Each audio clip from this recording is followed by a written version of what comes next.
आज ना फायनान्स टॅक्सचा कुठला रूल नाही सांगत, एकदम साध्या गोष्टीवर बोलते. आज आईशी बोलताना आई पुन्हा एकदा तेच सांगत होती की मुलींनी कितपत स्वप्न पाहिली पाहिजे किंवा कितपत उंच उडी मारली पाहिजे. श्रीमंताच्या घरात काय होतं मला माहिती नाही, पण साध्या फॅमिलीजमध्ये जेव्हा एखादी मुलगी सांगते ना की मला CS किंवा MBA करायचंय आणि त्यासाठी एवढा एवढा खर्च येतोय, तेव्हा बऱ्याचदा असं होतं की फॅमिली सगळी बसून त्यावर डिस्कशन करते आणि बऱ्याचदा मुलीला असं सांगितलं जातं की बाई आम्ही अफोर्ड नाही करू शकत, तू पाहिजे तर तुझ्या लग्नानंतर शिक, नवऱ्याकडे गेल्यावर. कशाला नवऱ्याला त्रास द्यायचा आहे. मला असं वाटतं की फ्रीलान्सिंग करून बऱ्यापैकी चांगला इन्कम अर्न करता येतो जर तुमच्यामध्ये चांगलं स्किल सेट असेल तर.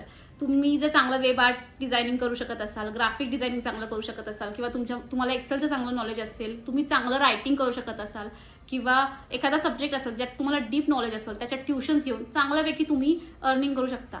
ह्या व्हिडिओच्या लिंकमध्ये मी काही अशा वेबसाईट सांगते जिथे तुम्ही तुमचं स्किल सेट वापरून चांगल्यापैकी अर्निंग कराल आणि त्यातून तुम्ही तुमचं एज्युकेशन पण कम्प्लीट करू शकता आणि तुमच्या फॅमिलीला फायनान्शियली सपोर्ट